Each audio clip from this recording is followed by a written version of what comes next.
She went on vacation with people she trusted, a trip that was supposed to be fun, relaxing, something to remember for all the right reasons. But instead, it became something else entirely, something that would leave people asking the same question over and over again. It just hurt to the core that these 6 individuals out here came back to the United States soil, walking around here like no one in this world who got kids and daughters will want this done to their child. What really happened in that room? Because when the story first came out, it didn't make sense.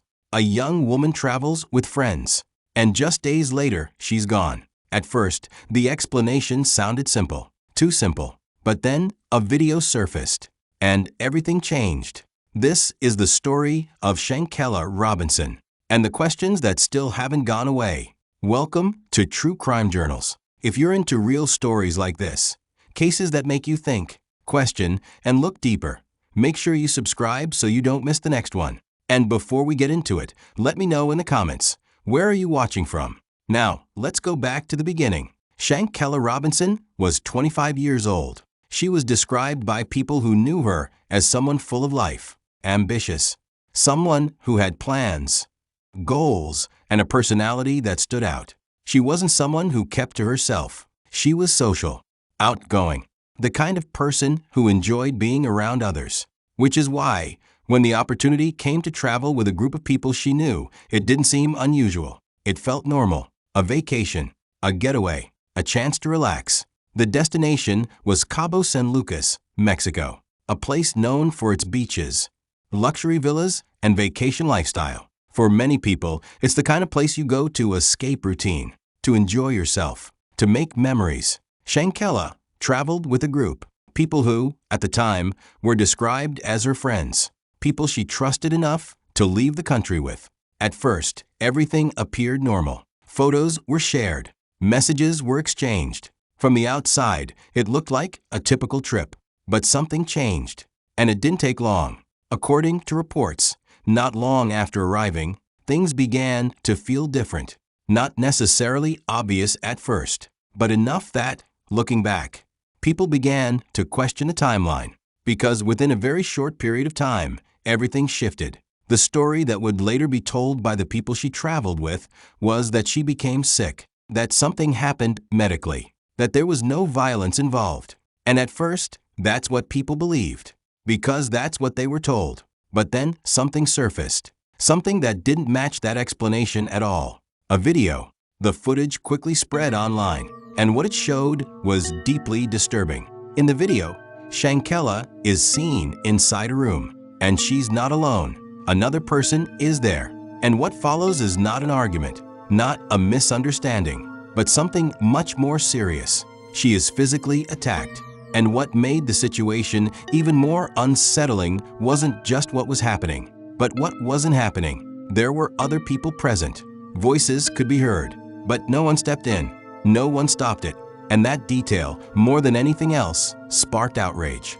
Because it raised a question that people couldn't ignore. How does something like this happen in a room full of people and no one intervenes? As the video spread, the original explanation that she had simply become sick began to fall apart. People started asking questions, more questions than answers, because now the situation wasn't just tragic, it was suspicious. And once doubt enters a story like this, it changes everything. Suddenly, people weren't just mourning, they were trying to understand, trying to piece together what actually happened during that trip, what led up to that moment, what happened after, and why did the story change? Because when details don't line up, people notice.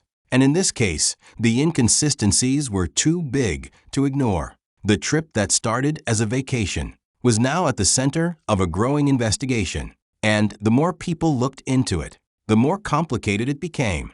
At this point, the story had already begun to shift. What was first described as a simple medical situation was now being questioned by thousands of people. Because once that video surfaced, the timeline didn't feel as clear anymore. To understand why, you have to look closely at what was said and what was later discovered.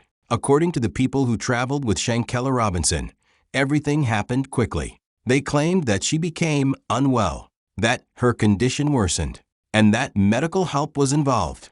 On the surface, it sounded like an unfortunate situation, something sudden, unexpected, the kind of thing no one plans for. But as more information came out, details began to emerge that didn't fully align with that version of events. One of the most important pieces of information came from official documentation, reports that indicated something very different from what had initially been described. Instead of a natural medical issue, there were indications of physical trauma, and that changed everything.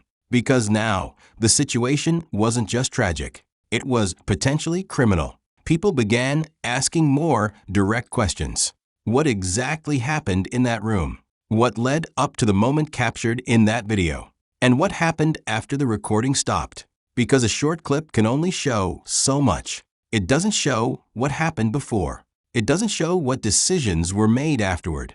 And it doesn't explain why the initial story didn't reflect what people were now seeing. As attention grew, so did pressure. Authorities began looking more closely at the case, both in Mexico, where the incident took place, and in the United States, where Shanquella was from. Cross-border cases like this can be complicated. Different jurisdictions, different procedures, and the challenge of coordinating information across countries. But despite those challenges, the case continued to gain attention, not just because of what happened, but because of how it was handled. People began focusing on the actions of those who were present. What did they do in that moment? What did they do after? And why didn't anyone step in? That last question stayed at the center of the conversation. Because it's one thing for something unexpected to happen, but it's another thing for multiple people to be there, and no one intervenes. As more discussions unfolded, the case moved beyond just facts and timelines. It became something people felt emotionally connected to. Outrage, confusion, frustration. Because for many watching, it wasn't just about understanding what happened. It was about understanding why. Why didn't anyone help? Why was the initial explanation so different from what the video showed? And why did it take the public seeing that footage for the story to change? These questions kept the case in the spotlight. As investigations continued, more details were examined. The timeline of events, the movements of the group, the sequence of what happened before and after the incident. Each piece mattered, because in cases like this, it's not just one detail that provides answers. It's how everything fits together. And at this stage, not everything fit perfectly. There were gaps, moments that weren't fully explained. And that uncertainty kept people paying attention. Because when something doesn't make sense, people don't just move on. They look closer. They analyze. They question. And that's exactly what happened here. The case continued to gain traction. More people became aware of it. More discussions began. And with that attention came increased pressure for answers. Not just from authorities, but from the public. Because once a case reaches this level of visibility, it doesn't stay quiet. It becomes part of a larger conversation, one that goes beyond a single incident. A conversation about accountability, about responsibility, and about what should happen next. And as that conversation grew, so did the expectation that the truth would eventually come out. But at this point in the story, there were still more questions than answers. And that's what made it so difficult to process. Because people weren't just looking at what happened.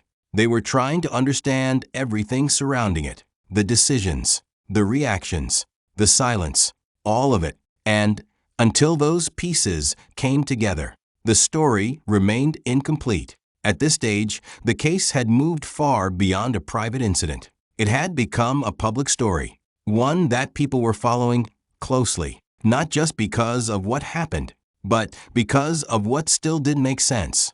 As more details emerged, attention turned to official findings. Because in a case filled with conflicting accounts, documentation matters. According to official records from authorities in Mexico, the cause of death for Shanquella Robinson was listed as severe spinal cord injury and atlas luxation, which is a dislocation of the upper neck. This was a critical detail because it did not align with the initial explanation that had been given, that she had simply become sick. And that contradiction became one of the most discussed aspects of the case. It raised a direct question. If the cause of death involved physical trauma, why was that not the original story? As this information became public, the situation shifted again. Authorities in Mexico took steps in their investigation. Reports indicated that an arrest warrant had been issued for a suspect in connection with the case. At the same time, in the United States, federal authorities, including the Federal Bureau of Investigation, also became involved. This meant the case was now being examined on multiple levels. But international cases can be complex. They involve coordination between different legal systems, different standards of evidence, different procedures. And because of that, progress is not always immediate. As months passed, updates continued to come in, but not always in the way people expected. In 2023, U.S. federal prosecutors announced that, based on the evidence available to them at the time, they would not be pursuing federal criminal charges. That decision surprised many people, because by then, the case had already gained significant attention. But it's important to understand what that meant. It did not mean that nothing happened. It did not mean that the case was resolved. It meant that, under U.S. federal law, and based on the evidence reviewed, prosecutors did not believe they had enough to move forward with charges at that level. At the same time, authorities in Mexico indicated that their investigation remained open, which meant the case was not entirely closed. But it also meant that there were still uncertainties. And that's where the situation stands now, a case with global attention, with documented evidence that raised serious concerns, with an ongoing investigation in one jurisdiction, and a decision not to prosecute in another. For many people, that outcome feels incomplete, because when a case reaches this level of visibility, there's an expectation of resolution, of clarity, of definitive answers. But not all cases provide that. Sometimes, even with widespread attention, questions remain. And that's part of what makes this story so difficult. Because beyond the legal aspects, there's the human side. A young woman who went on a trip that was supposed to be safe, surrounded by people she trusted, and something went wrong. What exactly happened in every moment leading up to that outcome is still something people continue to question. Perhaps one of the most unsettling parts of this case is not just what happened, but what it suggests about trust, about the people we surround ourselves with, about how quickly a situation can change. Because most people don't expect danger to come from within their own circle. They don't expect it from people they laugh with, travel with, spend time with. But cases like this challenge that assumption. They remind us that not every situation is what it appears to be on the surface, and that sometimes the biggest questions aren't just about what happened, but about why it happened the way it did, why no one stepped in, why the story changed, why the details didn't align. Those are the questions that stay with people long after the headlines fade. As of now, the case of Shanquella Robinson remains a subject of public discussion, and while some aspects have been clarified, others remain unresolved, which means the story isn't just about the past. It's about what people are still trying to understand. If you've made it this far, let me know your thoughts in the comments. Do you think cases like this change how people view trust and friendship? And if you're interested in more true crime stories, both solved and unsolved, check out the other videos on this channel. And don't forget to subscribe so you don't miss what comes next.